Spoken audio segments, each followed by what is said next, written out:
आप कह रहे हैं कि ओवैसी खाली मुसलमानों की बात करते हैं, हिंदुओं की बात नहीं करते हैं। असल में बीएसपी को जो जनता है वो बीजेपी की बी टीम समझती है। तो हम 39 पे खड़े हैं। अब समाजवादी वाले कहाँ खड़े हैं? 4% यादव, 5% जाट। इनकी पार्टी के राष्ट्रीय अध्यक्ष जो हैं अभी आशीर्वाद लेकर के आए हैं मोहन भगवत से।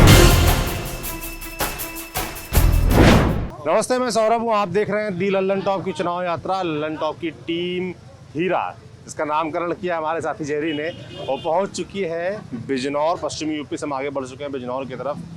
बिजनौर में इस समय हम हैं धामपुर विधानसभा में, और इलाका है शेरकोट। हाँ, इलाका शेरकोट मुझे याद है, मैं विधानसभा पहले बता रहा था क्योंकि चुनाव वाली बात करने जा रहे हैं ना। इलाका है शेरकोट। यहाँ पर ब्रश का बड़ा काम होता है, इसी सिलसिले में हम यहाँ पर आए हुए थे। ब्रश का काम कैसे होता है ये हमने देख लिया, ब्रश के व्यापारियों से बात कर ली, क्या दिक्कत परेशानियाँ उनको फेस करनी पड़ रही हैं। आप बात करेंगे धामपुर विधानसभा सीट की। यहाँ पर फिलहाल विधायक हैं अशोक राणा, भाजपा के हैं। समाजवादी पार्टी ने इस बार टिकट दिया है नईमुल हसन को, और बसपा से हैं मूलचंद चौहान। मूलचंद चौहान यहाँ पर पहले समाजवादी पार्टी के विधायक रहे हैं, उनको सपा से टिकट नहीं मिला, इसलिए वो बसपा से चुनाव लड़ रहे हैं। और कांग्रेस से हैं हुसैन अहमद। हम नगर पालिका परिषद शेरकोट के सामने खड़े हुए हैं। अब जरा लोगों से बतिया लेते हैं कि भाई कैसा रहा विधायक जी का काम, इस बार चुनाव में क्या मुद्दे चलने वाले हैं, और शेरकोट फिलहाल चुनाव पर क्या सोच रहा है। सबसे पहले मैं आप लोगों से ये जानना चाहूँगा, जो फिलहाल यहाँ के विधायक हैं अशोक राणा, कैसा रहा उनका काम, क्या नाम है आपका? डॉक्टर फसीउल्लाह अब्बासी। देखिए, असल में इलेक्शन जो है बहुत सारी चीज़ों पर डिपेंड करता है। ये केवल शख्सियत का इलेक्शन नहीं होता, ये पार्टीज़ जो है इसमें अहम रोल अदा करती है, और इसमें विचारधारा और नीतियों का बड़ा अहम किरदार होता है। तो अशोक राणा जी का ताल्लुक़ अलग है, लेकिन इस वक्त जो है वो पार्टी का, चूँकि स्टेट लेवल का ये इलेक्शन है और उत्तर प्रदेश हिंदुस्तान के बड़ी स्टेट में से है और दिल्ली का रास्ता यहीं से होके जाता है, तो इस माने कर जो है पार्टी की विचारधारा और पार्टी की जो कारकर्दगी रही है उसके संबंध में आवाम की राय जो है वो भाजपा के पक्ष में नहीं है। उत्तर प्रदेश के अंदर विशेष तौर से हमारे पश्चिमी उत्तर प्रदेश, और उसमें भी स्पेशली डिस्ट्रिक्ट बिजनौर और धामपुर विधानसभा सीट पे समाजवादी पार्टी की समाजवादी पार्टी से जुड़े हुए हैं क्या? नहीं, मैं समाजवादी पार्टी से जुड़ा हुआ भी हूँ। बातचीत से आपके लगा मुझे, जैसे आपने प्रदेश से शुरू किया, फिर पश्चिमी यूपी पे शुरू किया, फिर आपने खत्म किया धामपुर विधानसभा में। हमने कोई आम आदमी तो इतना ज़्यादा डीप पे नहीं जाता, आम आदमी अपने क्षेत्र की बात करता है। मेरा सवाल ये था, अब आप नेताजी हैं तो नेताजी पूरे प्रदेश की बात करने लगे। मैं धामपुर के लोगों से, इस विधानसभा के लोगों, शेरकोट के लोगों से, फिलहाल जो विधायक हैं है ना, ये सब तो बतिया लेंगे कौन जीत रहा कौन हारा। आप तो समाजवादी पार्टी को ही जिताएंगे, कार्यकर्ता हैं कोई। मैं आम लोगों से पूछना चाहता हूँ, फिलहाल जो अशोक राणा यहाँ के विधायक हैं, भाई विधायक तो खाली ऐसा तो होता नहीं किसी खास क्षेत्र का है, वो तो पूरे क्षेत्र का होता है। अब धामपुर विधानसभा शेरकोट आता है, तो विधायक का काम कैसा रहा ये बताइए। क्या नाम है आपका? मेरा नाम मोहम्मद राशिद है। विधायक जी ने 293 करोड़ रुपए का विकास कराया क्षेत्र में, उनके 10 शिलान्यास पट नहीं लगे, तो कहाँ है विकास? कहीं क्षेत्र में आज 5 साल पहले आए थे, आज आके गए, वरना विधायक जी अपने घर और अपने बंगले तक सीमित रहे हैं। न क्षेत्र की तरफ को आके देखा, न बच्चों के खेलने के लिए स्टेडियम, न कोई प्राइमरी स्कूल, न स्वास्थ्य में कोई काम हुआ, न शिक्षा में कोई काम हुआ। यहाँ कोई विकास नहीं हुआ, किसी तरीके की कोई वो नहीं। क्या मुद्दे क्या हैं शेरकोट के, आपके इलाके के मुद्दे क्या हैं? क्या नाम है आपका? मेरा नाम शेख मोहम्मद नौशाद है। क्या करते हैं आप? मैं फ़िलहाल तो बिजनेस करता हूँ प्रॉपर्टी का, और खनन का उद्योग है मेरा वहाँ उत्तराखंड में, और थोड़ा सा पॉलिटिशियन भी हूँ। पॉलिटिशियन भी जी हाँ, बड़ापुर विधानसभा से मैं टिकटार्थी रहा हूँ। अच्छा, किस पार्टी से? बहुजन समाज पार्टी से रहा हूँ। किसी कारणवश टिकट मुझे नहीं प्राप्त हो पाया। यहाँ मैं अपनी ही पार्टी को चुनाव लड़ाने का काम कर रहा हूँ धामपुर विधानसभा में। ठाकुर मूलचंद जी को ठाकुर जी हाँ जिताने का प्रयास कर रहा हूँ। टिकट इसी सीट से मांग रहे हैं? नहीं, मैं बड़ापुर से टिकट मांग रहा हूँ, वहाँ किसी और दूसरे कैंडिडेट की नहीं हुई, टिकट कटा आपका, बसपा को लड़ा रहे हैं? नहीं, ये मेरे परिवार की बात है। परिवार से नाराज़ होकर के जाऊँगा कहाँ मैं? बहुजन समाज पार्टी मेरा परिवार है। मैं 33 साल से पार्टी में रहा। फिलहाल आपके जो टिकट इनको मिला है मूलचंद ठाकुर, वो तो सपा के कार्यकर्ता थे, सपा के नेता थे, उनका टिकट कटा, वो नाराज हो गए और आगे बसपा में टिकट ले आए। तो वैसे आपका टिकट कटा, आपको नहीं मिला टिकट, आप मांग रहे थे, तो आप नाराज हो गए, कहीं जाने की कोशिश नहीं की? नहीं, मैंने तो वहाँ जाने की कोशिश नहीं की, मैं दूसरी सीट से मांग रहा था। और यहाँ से टिकट जो पहले फाइनल हुआ था दूसरे कैंडिडेट को बसपा का, वो टिकट नहीं था, वो उसके साथ खिलवाड़ था। मुझे अंदर की बातों का मालूम था और एक बार पार्टी हाईकमान ने तो नहीं, खैर शमसुद्दीन राइन साहब ने मुझे उनके पास भेजा भी था समझाने के लिए। मैंने अपनी भाषा में उनको समझाने का भी प्रयास किया था, लेकिन उनकी समझ में नहीं आई थी और उल्टा मुझसे ये कहने लगे थे कि मेरी सीट को आप मजबूत करिए अपनी सीट को छोड़ करके। अच्छा ये बताइए, बहुजन समाज, अब जो तमाम जो सर्वे आ रहे हैं, तमाम जो चर्चाएं हो रही हैं, बहुजन समाज पार्टी उससे बाहर क्यों नजर आती है? भाजपा को जब बात होती है कि भाजपा से फाइट किसकी है पूरे प्रदेश में, तो बहुजन समाज पार्टी के नाम क्यों नहीं आ रहा, समाजवादी पार्टी के नाम क्यों आ रहा है? बहुजन समाज पार्टी आज की तारीख में सरकार बनाने के मूड में है। मूड में तो सब लोग हैं, आपको क्या लगता है समाजवादी पार्टी वाले मूड में नहीं है? इन्होंने तो पूरा बता दिया। मैं समीकरण बताऊंगा। बहुजन समाज पार्टी 22% दलितों पे फोकस करे हुए है, वो उसका वोट बैंक है। मुस्लिम 20% उसके साथ मतलब चुनाव लड़ रही है। 20% मुस्लिम आप कह रहे हैं बसपा के साथ है? बसपा के साथ नहीं, उस पर लड़ रही है। जैसे गठबंधन होता है, एक फोकस होता है कि दलित प्लस मुस्लिम पे ये चुनाव लड़ा जा रहा है। हम 60% मुस्लिम को नहीं मानते, 20 का 20% हमारे साथ नहीं आएगा, लेकिन हम 10 भी मान लें, 10 प्लस 22 32 हो जाता है। ठीक इसी तरह से हमारे साथ जो है 14% ब्राह्मण है, 50% उनको मान लेते हैं हम, 32 और 7 का 14 का हाफ 7 हो गया, तो कितना बनता है ये? 39 बन जाता है। तो हम 39 पे खड़े हैं। अब समाजवादी वाले कहाँ खड़े हैं? 4% यादव, 5% जाट, तो ये 9% में सरकार बना सकते हैं, तो हम 39% में सरकार नहीं बना सकते अपनी। मुस्लिम नहीं मिलेगा क्या? समाजवादी पार्टी सर्व समाज पे खड़ी है। इन्होंने अपना गिनाया 39% जी। और आपके गिनाए 9% जी। और कह रहे हैं कि दावा कर रहे हैं समाजवादी पार्टी वाले कि वो 9% में सरकार बना लेंगे, ये 39% बसपा वाले नहीं बना पाएंगे। ऐसा है, समाजवादी पार्टी जो है वो सर्व समाज के लिए वर्क करती है। इसी माने कर जो है समाजवादी की लहर, बताइए ना किस किस के साथ में कंबाइन हमें समाजवादी पार्टी को हर समाज का वोट मिल रहा है। हर समाज का हर हिंदू मुस्लिम सिख ईसाई आपस में है भाई भाई। मजहब नहीं सिखाता आपस में बैर रखना। हिंदी है हम, वतन है हिंदुस्तान हमारा। और दुष्यंत कुमार कहते हैं कि अब इस तालाब का पानी बदल दो, अब इस तालाब का पानी बदल दो, कमल के फूल मुरझाने लगे। तो ये शेर जो है उनका अब इस दौर में और इस इलेक्शन में चरितार्थ होगा, ऐसी मुझे उम्मीद है जी। वो तो उम्मीद ठीक है, पर ये जो बसपा वाले भाई साहब हैं जी ये कह रहे कमल का फूल तो मुरझाएगा, जो अलग बात है, जी जी है ना, जी। मगर ये कह रहे चलेगा हाथी, जी। साइकिल नहीं दौड़ने वाली। ये तो ये कह रहे हैं, इन्होंने आंकड़ा भी गिना दिया अपना। ऐसा है। असल में बीएसपी को जो जनता है वो बीजेपी की बी टीम समझती है, और चूंकि बीजेपी से नाराज है जनता, तो जो समझदार है वो बीएसपी को वोट देना ऐसे समझेगा जैसे ये इनडायरेक्टली बीजेपी को पहुंच रहा। अच्छा, तो इसलिए जो इसका जवाब आप देंगे? ये कह रहे हैं कि बीएसपी को वोट देना मतलब है भाजपा को वोट देना। मेरे पास इसका माकूल जवाब है। इनकी पार्टी के राष्ट्रीय अध्यक्ष जो हैं अभी आशीर्वाद लेकर के आए हैं मोहन भागवत से, मेरे पास फोटो है उनका, अगर घर तक जाने का। जी हाँ, अखिलेश यादव। जी हाँ, अखिलेश यादव जी, मोहन भागवत का आशीर्वाद लेकर के आए हैं। मेरे पास विद फोटो है घर पे, जो मेरे पास फाइल रखी हुई है। और उससे पहले जो आशीर्वाद था इनके पास मोदी का था, तो बी टीम बीएसपी हुई या बी टीम समाजवादी हुई बीजेपी की। चलिए आप लोग बता दिया कौन है बी टीम। ये कह रहे हैं आप बी टीम है, समाजवादी पार्टी है। देखिए बात यह है कि बड़ों का काम कर रहे हैं, कैसे मिसगाइड कर रहे हैं? मिसगाइड ये कर रहे हैं। खाली इनके पास मुस्लिमों का वोट है, उसमें भी हम सेंध मारने का काम कर रहे हैं। बीएसपी के साथ मुस्लिम भी 50% से ज़्यादा जुड़ा हुआ है। ये 50% से कम वोट लेकर के अपना एक विधायक जिता करके दिखा दें डिस्ट्रिक्ट बिजनौर में। डिस्ट्रिक्ट बिजनौर के अंदर ये अपना मुस्लिमों के ऊपर एक विधायक नहीं जिता सकते। ये गठबंधन इस बात का प्रमाण है, राष्ट्रीय लोकदल का और जनाब आली बहुत सारी पार्टियों का गठबंधन इस बात का प्रमाण है कि समाजवादी पार्टी के साथ सर्व समाज का वोट। अच्छा, आप कह रहे हैं कि भाई साहब कह रहे हैं कि 39% आप अपना गिना रहे दावा, ठीक है। जी, जी। एक और है, हैदराबाद से आए हैं ओवैसी साहब, जी जी जी। उनका क्या है यहाँ पर? कुछ नहीं। क्या नाम है आपका? मोहम्मद अकबर। मैं तो आज़ाद हूँ।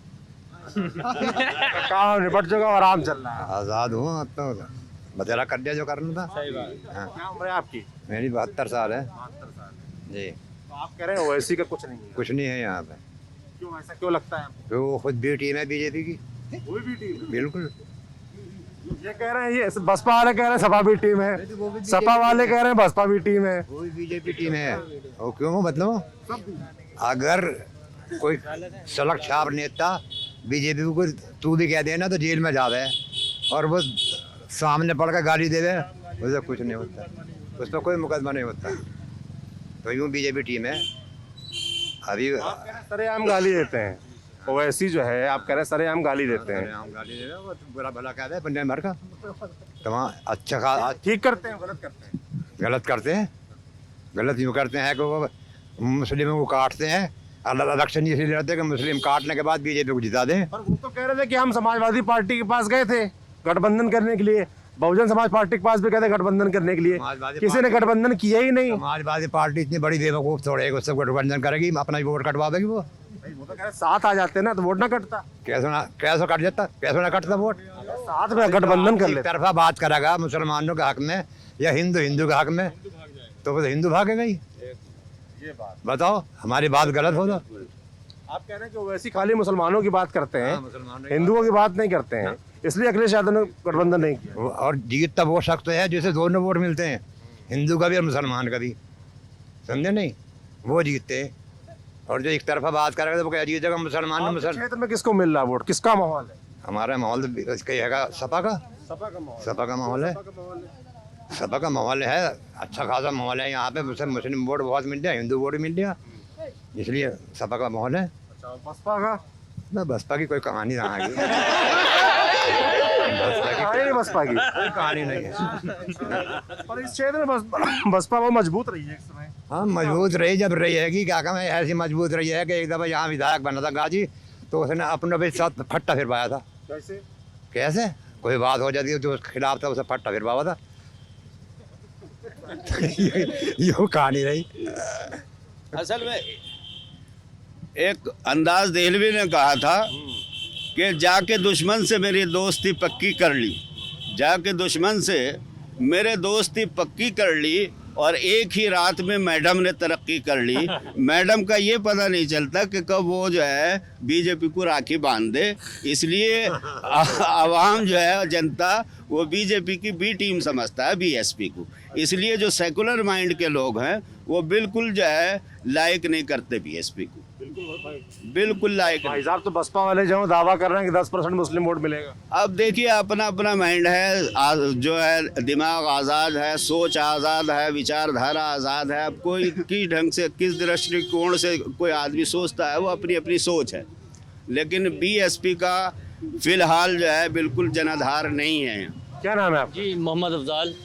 ये डिस्ट्रिक्ट बिजनौर में भी नहीं आनी कोई बसपा की सीट, मुश्किल है, जैसे आसार चल रहे हैं। तो ऐसा क्यों लगता है? बस लोग बाग पसंद ही नहीं कर रहे हैं। किसको पसंद?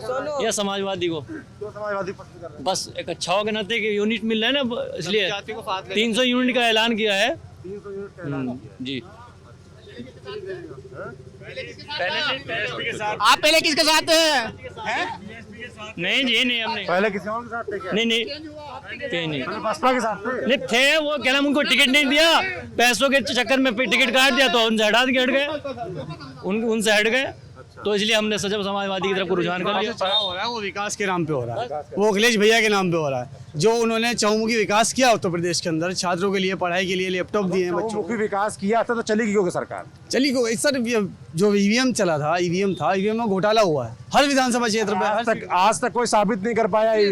आपके नेता, रुक जाइए, आपके चुनाव आयोग ने एक बार प्रेस कॉन्फ्रेंस की थी, उसमें सभी राजनीतिक दलों को चैलेंज किया कि आइए और साबित कर दिए कि ईवीएम में गड़बड़ है।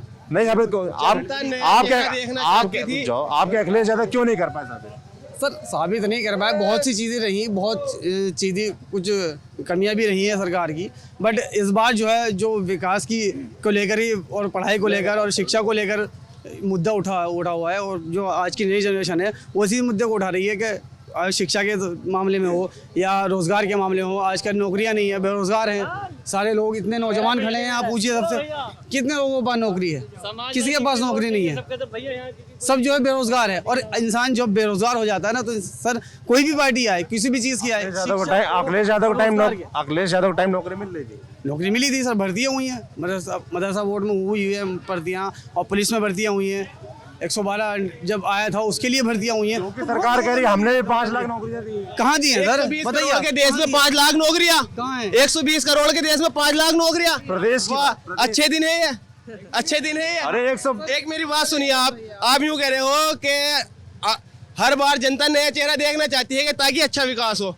विकास हुआ है इस बार? बिल्कुल नहीं हुआ। जहाँ का था गड्ढे मुक्त बता रहे हैं, रोड कम गड्ढे जाते हैं आज के दौर में। जो ये है, और ये कहती है कि हमने नेशनल हाईवे बनवाया।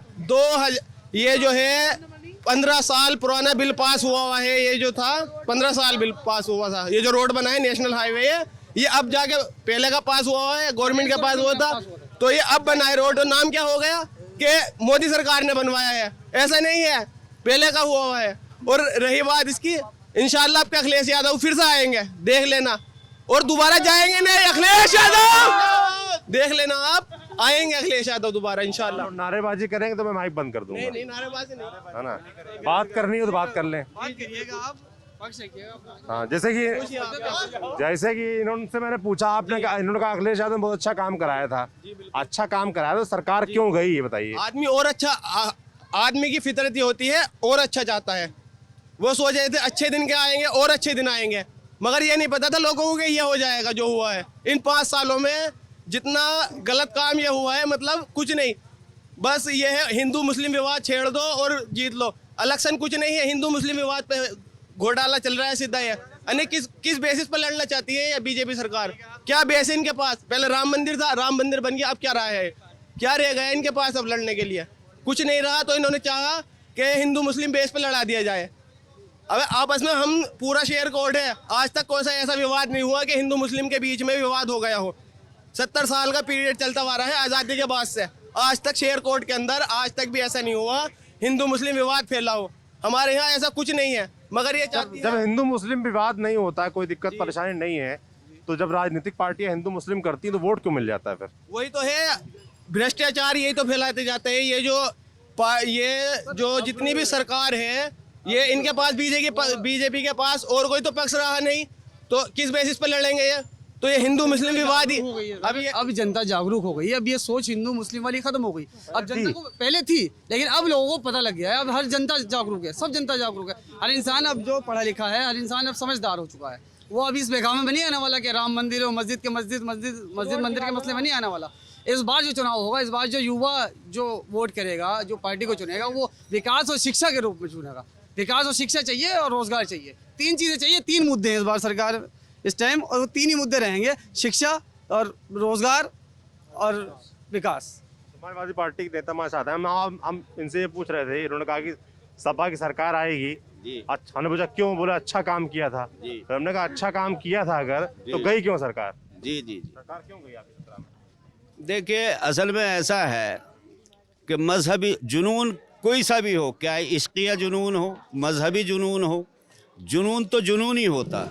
और ये धार्मिक जुनून जो है बहुत डेंजर। तो बीजेपी के पास, भारतीय जनता पार्टी का, बीजेपी से मुसलमान बजाते खुद कोई एलर्जी नहीं है। बीजेपी की जो विचारधारा है और नीति है, जो नीति और नीयत है, उससे इख्तिलाफ है। बीजेपी के पास विकास नाम का, तरक्की नाम का, कल्याण नाम का, फलाह बहबूद नाम का कोई मुद्दा नहीं। बीजेपी के पास सिर्फ 80-20 का मुद्दा है। इशारों में वो बात करते हैं कि 80% हिंदू बनाम जो है 20% मुस्लिम। बीजेपी के पास राम मंदिर का मुद्दा है। बीजेपी के पास जो है CAA का मसला है, NRC का मसला है। सारे में से बसपा वाले भाई साहब पीछे से बोला NRC, मतलब मुद्दों में साथ आ जाते हैं। सारे जो मतलब धार्मिक उन्माद के मुद्दे हैं, जो मजहबी जुनून पैदा करने वाले मुद्दे हैं, वो इनके इशू हैं। तरक्की, विकास, स्वास्थ्य, शिक्षा और रोज़गार के मसाइल जो है वो इनके इशू नहीं हैं, इनके मुद्दे नहीं हैं। इसलिए जो है जो सेकुलर माइंड के लोग हैं वो इसलिए जो है एलर्जी खाते हैं बीजेपी से, वरना बीजेपी के भी वो भी हमारे भाई हैं। हिंदू, मुस्लिम, सिख, ईसाई आपस में सब भाई। आपने अभी पीछे धीमे से बोला NRC है ना, तो मुझे वो 2019 में गठबंधन हुआ था आप लोगों का, वो याद आ गया, सपा और बसपा का। तो ये जो गठबंधन था क्यों टूट गया? गठबंधन तो ये आर्जी तौर से होता है, मुस्तकिल तौर से तो होता नहीं। गठबंधन तो कभी भी टूट सकता है। गठबंधन में जब तक चल है, क्या मानते हैं आप दोनों लोग नेता, आप सपा के हैं, बसपा के हैं, है ना, आज अगेंस्ट खड़े हैं। गठबंधन बना रहा होता तो आज साथ में बात कर रहे होते। आपको जो 39% आपने गिनाया कि हमको मिल रहा है, वो साथ में हो जाता आप लोग का। हमने तो बहुत राय दी कि बहन जी ये चुनाव भी समाजवादी वालों के साथ मिल के लड़ ले। अगर मिल के लड़ लेती तो शायद हो सकता था, जैसे पिछली बार सुपला साहब समाजवादी का बहन जी ने कर दिया था, हो सकता था विधानसभा में भी सुपला साहब कर देती। लेकिन वो हमारी बात कहीं ना कहीं तक अटक गई, नहीं मानी। टूटा क्यों गठबंधन भाई? ऐसा है, पार्टी की अपनी अपनी पॉलिसी होती है। उन्होंने महसूस किया कि जो नेशनल लेवल के मुद्दे हैं, पार्लियामेंट के मुद्दे हैं, वो कंबाइंड है।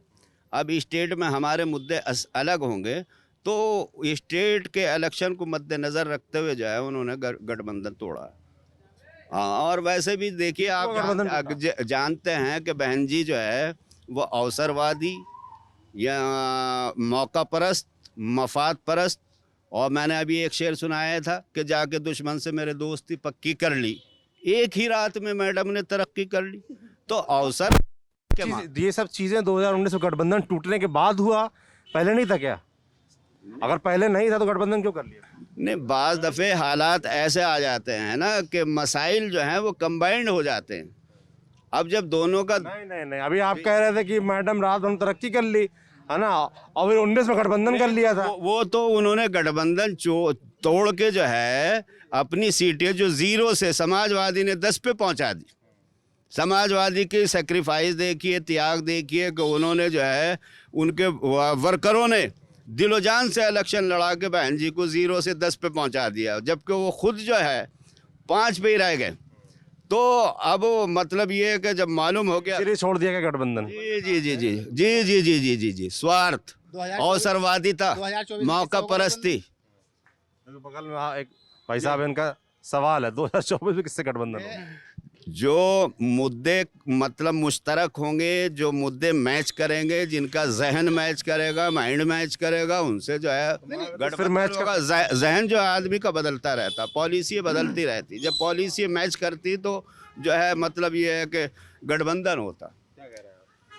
3 दल से गठबंधन होगा। 2017 में कांग्रेस से गठबंधन कर लिया अखिलेश जी ने, 2019 में बहन जी से कर ही लिया, बचा 2022 में लोक दल से कर लिया। अगर आपके सरकार चेंज नहीं हुई तो आगे कोई दल ही नहीं बचा, तो एक बीजेपी है, उससे गठबंधन करना बाकी रह जाएगा। और किसी गठबंधन नहीं है। ऐसा है कि जब हमारे स्वर्गीय अटल बिहारी वाजपेयी जी NDA की हुकूमत चला रहे थे, 28 पार्टियों का गठबंधन था, तो उन्होंने जो अपना एजेंडा था वो ठंडे बस्ते में डाल दिया था और कॉमन मिनिमम प्रोग्राम उन्होंने बनाया था।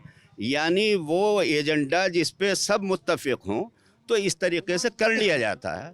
ये कोई जो है इसमें भाजपा साथ में गठबंधन हो सकता है, आप कह रहे हैं? भाजपा से कतन कभी कोई गठबंधन का कोई मसला ही नहीं है, क्योंकि 92 साल के से उसकी विचारधारा जो है चेंज ही नहीं हुई। अरे बड़ों से आशीर्वाद लिया जाता, बड़ों से आशीर्वाद लिया जाता, उसमें कोई बुराई नहीं। बड़ों से आशीर्वाद लिया जाता। वो मोहन भागवत जी हों या जनाब आला सैयद मौलाना अरशद मदनी साहब हों। बात से तो ये जाहिर होता है कि आपकी पार्टी जो है मोहन भगवत के इशारे पर चलती है। हमारी पार्टी ने जो है कभी भी कम्युनल काम नहीं किया है, सांप्रदायिकता का कोई काम नहीं किया है, फिरका परस्ती का कोई काम नहीं किया। 2013 के मुजफ्फरनगर दंगे हुए वो तो समाजवादी पार्टी के कार्यकाल में हुए। देखिए अब कार्यकाल में जो अपोजिशन पार्टियां हैं तो उन्हें जब ये विकास कार्य करती हैं तो उन्हें तकलीफ़ होती है, तो वो जो है जो मतलब इस तरह से के गुंडा एलिमेंट है उन्हें चढ़ा के इस तरह के दंगे कराती। जी सपा के समय जो दंगे हुए जी। उसके लिए सपा जिम्मेदार नहीं थी, विपक्षी पार्टी जिम्मेदार। सपा जिम्मेदार नहीं थी, सपा जो है लॉ एंड ऑर्डर और एडमिनिस्ट्रेशन की जिम्मेदार थी। यही तो मैं भी पूछ रहा हूँ ना जी जी कि उन्हीं के कार्यकाल में हुए ना जी दंगे। हाँ, तो कंट्रोल करना उसकी जिम्मेदारी थी। अब कर पाए? हाँ, कंट्रोल हुआ। कंट्रोल हो गया होता तो 17 में सरकार की जाती। लॉ एंड ऑर्डर सबसे बड़ा मसला था। अखिलेश यादव की सरकार पर जो सबसे बड़ा आरोप लगता है वो लगता है लॉ एंड ऑर्डर को लेकर, कि लॉ एंड ऑर्डर ठीक नहीं रहता उसमें। चल के वैसे तो लॉ एंड ऑर्डर की स्थिति जो है बहुत सही रही है, लेकिन अब इस बार जो है जो भूतकाल की जो खामियां या कमियां रही है उसमें और जो है इंशाल्लाह सुधार हो। क्या आप बोल, क्या नाम है आपका? मोहम्मद शोएब। क्या करते हैं शोएब? बिजनेस, क्या बिजनेस? ब्रश का व्यापार है अपना। ब्रश का व्यापार है। कैसे चल रहा है काम? काम तो बस जीएसटी से पहले बढ़िया था, नोटबंदी से पहले बढ़िया था, बाकी तो लगी पड़ी। नोटबंदी जीएसटी कितना समय होगा? जीएसटी एक टैक्स है जो देना पड़ेगा, क्या दिक्कत है उसमें? और नोटबंदी को समय होगा, कब तक अटके रहेंगे वहाँ? टैक्स तो एक तो समस्या है, टैक्स बहुत ज़्यादा है। टैक्स देने में क्या दिक्कत है? टैक्स देने में ये दिक्कत है कि और भैया जो कोई दिक्कत नहीं है, मगर मसला ये है ना, अच्छे से टैक्स नहीं मिलता है। जो कस्टमर होते हैं ना तो वो ज़्यादातर ये टैक्स फ्री चाहते हैं। वो चाहते हैं कि बिल ना कटवाना पड़े। हम ज़्यादातर लोग ये चाहते हैं टैक्स बढ़ने की वजह से। और यहाँ जब से जीएसटी वगैरह ये हुई तो मटेरियल इतना महंगा हो गया, पीछे कॉस्ट नहीं बढ़ती है, यहाँ मटेरियल के रेट बढ़े जा रहे हैं। ये दिक्कत है। मार्केट में कंपटीशन बहुत ज़्यादा है। और जब से ये दो चीज़ें हुई हैं, डिमोनेटाइजेशन और तुम्हारा ये जीएसटी आई है, तो काम बहुत ज़्यादा स्लो हुआ है। हर तबके का हुआ है, ये नहीं कि ब्रश का हुआ, सब पे असर पड़ा है इस चीज़ को लेके। सब लोग परेशान हैं। और बहुत सारे मुद्दे हैं यूपी के, खाली ये नहीं है और भी हैं। जैसे इसकी गवर्नमेंट में, भाजपा की गवर्नमेंट में कोई ऐसा काम नहीं हुआ कि जैसे शिक्षा को लेके हुआ हो और जी तुम्हारा हॉस्पिटलाइजेशन को लेके हुआ हो, ऐसा कोई काम नहीं हुआ है। ज़्यादातर इन्होंने जो किया है डरा के रखा है। हिंदू मुस्लिम सरकार तो बहुत दावे करती है, चाहे रोजगार को हो, चाहे शिक्षा का हो, चाहे स्वास्थ्य को लेकर हो। जब से ये सरकार बनी है सर, नौकरियां कितनी प्रोवाइड की गई, नहीं की। जब से जो है जितने भी पेपर हो रहे हैं, लीक हो रहे हैं। अगर यूथ ही नहीं पढ़ेगा तो देश आगे कैसे बढ़ेगा सर? इस चीज़ की बहुत सारी कमियां हैं। सबसे पहले सरकार के नई जनरेशन के लिए ये चीज़ बहुत ज़्यादा सोचने वाली है कि नई पीढ़ी जो है वो क्या करे, क्या सोचे। अब बाकी सारे जितने भी युवा हैं सबका स्टेम एक ही यूनिट है, जो सोच रहे हैं मन में कि कुछ आगे बढ़े, कुछ आगे के लिए कुछ यूनिक होना चाहिए। ये क्या होना चाहिए? बदलाव होना चाहिए सर, कि जहाँ पे सब एक साथ मिलके चल सके। ये तो पुरानी बात होगी, 30 साल पहले भी यही बात थी, 50 साल पहले भी यही बात थी, और एक ही एजेंडा में वो हमको लड़ाते हैं। पर आजकल जो नई जनरेशन है, पढ़ी लिखी है, ये सब चीज़ सोच के चल रही है, तो उसके लिए आगे बढ़ने वाली बात है। और वो पुराने वाली बात होने वाली नहीं है कि जो इन्होंने एक मोहर चला रखी है वो होने वाली नहीं है सर। अच्छा, जैसे कि मैं अक्सर ये जब मुस्लिमों के बीच जाता तो ये सवाल पूछता हूँ कि भाई ये मान के चला जाता है कि मुस्लिम है तो भाजपा के अगेंस्ट ही वोट देंगे, भाजपा को वोट नहीं देंगे। ऐसा क्यों है? ऐसा होना तो नहीं चाहिए, होना तो नहीं चाहिए। देखो, सर्व समाज का साथ जो लेकर चलेगी पार्टी वही सक्सेस रहेगी और वही आगे बढ़ेगी। ये मुस्लिम का मुद्दा और हिंदू का मुद्दा नहीं है कि भाजपा सरकार है, गवर्नमेंट है तो उसको वोट मुस्लिम नहीं मान करेगा। के चला जाता है ना, मान के चला जाता है। लेकिन सर कोई सी भी पार्टी हो, बीजेपी हो, सपा हो, बीएसपी हो या कांग्रेस हो, या आप कहते हो ओवैसी एमआईएम हो, कोई सी भी पार्टियां हो, 5 हो, 6 हो, 8 हो, 10 हो, बट जो जनता के हित में काम करेगा पार्टी, जो जनता उसको वोट देगी, ठीक, वही सक्सेस होगा। अगर बीजेपी अच्छे काम करे शिक्षा को लेके, रोजगार को लेके, तो हमें बुराई नहीं है। बीजेपी क्या करे जो मुस्लिम? सर मेरा नाम मोहम्मद उस्मान है, मोहम्मद बाबर है, ठीक। मैं यहाँ बोल रहे थे नहीं, अभी बाबर सनौफ है, मेरी सनौफ है, मेरा नाम मोहम्मद बाबर है, मैं मुस्लिम हूँ। बट अगर शिक्षा को लेके बीजेपी गवर्नमेंट अच्छा काम करती है तो मैं सर बीजेपी को वोट दूंगा। या फिर शिक्षा को लेके, रोजगार को लेके, हॉस्पिटलाइज को लेके, ठीक, यहाँ पे आप देख लीजिए हमारे जो शेरकोट है ये बहुत बड़ा ब्रश व्यापार के उद्योग के लिए बहुत बड़ा शहर माना जाता है। बहुत बड़ा उद्योग यहाँ पे ब्रश का है, ब्रश को लेके। ठीक, बहुत कंपनियाँ, बड़ी बड़ी कंपनियाँ हैं यहाँ पे ब्रश की। बट सर यहाँ पे हॉस्पिटल नहीं है। ठीक, यहाँ पे अच्छे स्कूल नहीं है। हमें स्कूल पढ़ने के लिए हमें 10 से 12 किलोमीटर दूर जाना पड़ता है सर। हमें अच्छे डिग्री कॉलेज में अच्छे कॉलेज में पढ़ने के लिए हमें मुर्दाबाद जाना पड़ता है, यहाँ से 65 किलोमीटर दूर। 65 किलोमीटर दूर का मतलब है सर 2.5 घंटे जाने में, 2.5 घंटे आने में। अगर सुबह मैं कॉलेज जाता हूँ, घर से 8 बजे निकलता हूँ तो रात को 9 बजे घुसता हूँ। तो सर कहाँ हैं हम? बहुत पीछे हैं सर। कहाँ है? विधानसभा धामपुर लगती है, धामपुर विधानसभा में कोई ऐसा कॉलेज नहीं है, डिग्री कॉलेज या यूनिवर्सिटी नहीं है हमारे लिए। नहीं है।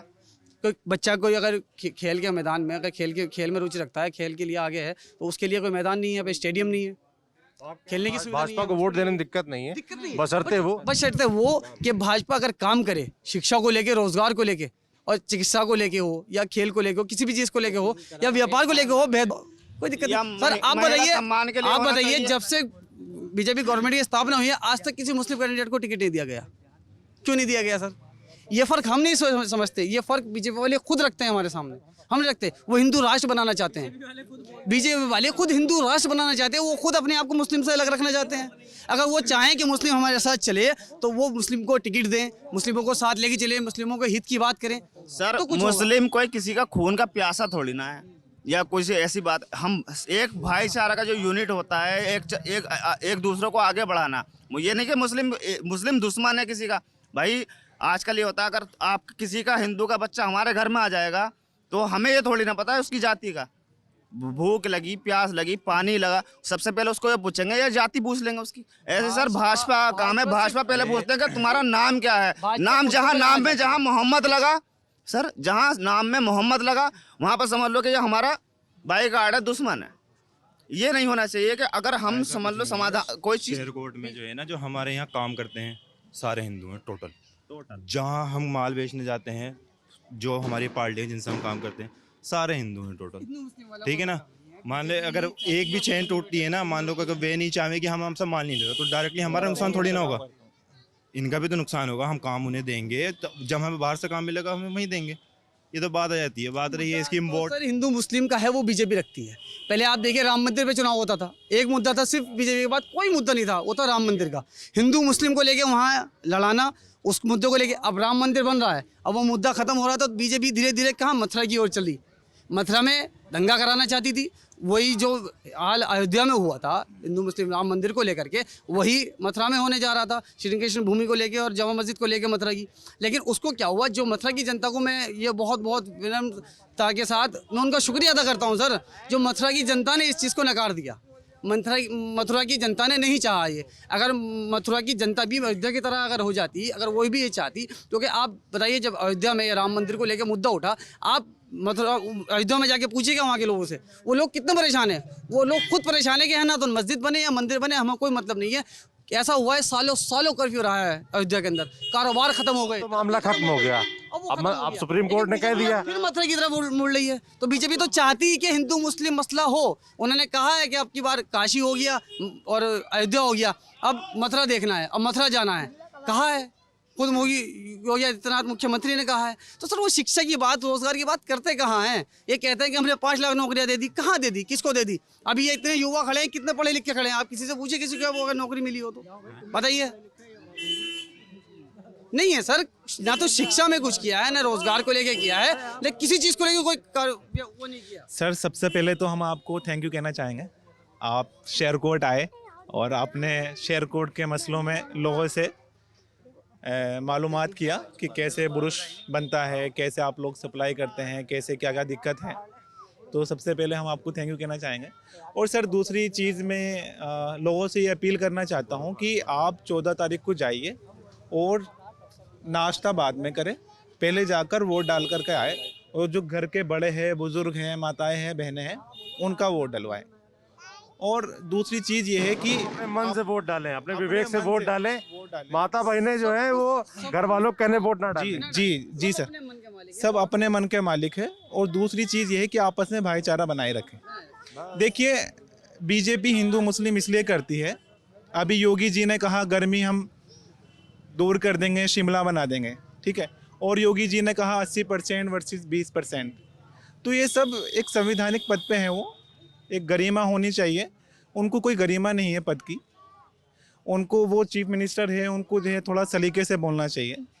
तो मैं यही कहना चाहूँगा, यही वही भाजपा है जो महबूबा मुफ्ती के साथ में सरकार बनाती है जम्मू कश्मीर में, और आज जो है यही भाजपा है जो सिर्फ हिंदू और मुस्लिम करना चाहती है। मैं तो ये नहीं कहता कि भाई आप भाजपा को वोट मत दो, आपका जहाँ मन है वहाँ वोट दो, लेकिन आपस में भाईचारा बना के रखो, आप भाईचारा बना के रखो। और मैं ये कहना चाहूँगा सर, शेयर कोट में सर एक तो बस स्टॉप बनना चाहिए ताकि बुरुश के कारोबारी जो है उनको मदद मिल सके। और सर यहाँ पे ये बताते हैं लोग कि यहाँ पर जो है रेलवे स्टेशन का भी निर्माण होने वाला है, पहले यहाँ पर सर्वे हुआ था। तो मैं सरकार से अपील करना चाहूँगा आपके माध्यम से कि यहाँ पे जो है रेलवे स्टेशन बनाया जाए, ताकि जो है यहाँ लोगों को फैसिलिटी मिले, बुरुश के कारखाने वालों को, और वो एक्सपोर्ट भी कर सके। समाजवादी को यहाँ लोग पसंद करते हैं, उसका एक बहुत से कारण रहे हैं। उसका कारण ये रहा है कि जब पहले, उससे पहले बीएसपी की गवर्नमेंट थी तो लाइट हमारे यहाँ शेरकोट के अंदर जो लाइट आती थी वो आती थी 9 घंटा दिन में, फिर हर संडे के दिन हफ्ता चेंज होता था, अगले नेक्स्ट वीक से वो नाइट में 9 घंटे आते थे, पूरे दिन पूरे 24 घंटे में 9 घंटे लाइट मिलती थी। अखिलेश यादव की सरकार आई तो 24 घंटे से 22 घंटे में 20 घंटे लाइट मिलना हमको स्टार्ट हो गई। कितनी आ रही है? अभी इस टाइम 23 से 22 घंटे 20 घंटे लाइट आ रही है, लेकिन ये तब से हुआ है, तब से अखिलेश की गवर्नमेंट आई है। ठीक है, फिलहाल तो सरकार योगी की है, लेकिन उसके जितने भी प्लांट बन लगे हैं या बिजली के जितने भी प्लांट नहीं लगे हैं वो समाजवादी की गवर्नमेंट में लगे हैं। तो वहाँ से सर ऐसा है ना कि मैंने एक फैक्ट्री लगा दी, ठीक, तो मैं उसको फैक्ट्री लगाऊंगा, उससे जो लोगों को रोजगार मिलेगा ना, तो वो तो सालों तक मिलेगा ना। मैंने लगाई है, मेरे बाद आप उसके ओनर हो गए, तो वो आपकी वजह से मिल रहा है। उस टाइम तो आप हैं, लेकिन उससे पहले तो मैं था ना। तो शेरकोट के लोग क्या सोचते हैं, धामपुर विधानसभा के लोग क्या सोचते हैं, ये आपने सुना। यहाँ की डिमांड्स आपने सुनी, सरकार तक ये बातें पहुँचनी चाहिए। अगली सरकार जो आती है वो उन पर ध्यान दे, हम ये उम्मीद करते हैं। आप देखते रहिए दी लल्लन टॉप की चुनाव यात्रा। मैं सौरभ हूँ, कैमरे के पीछे मेरे साथ जेरी हैं। शुक्रिया।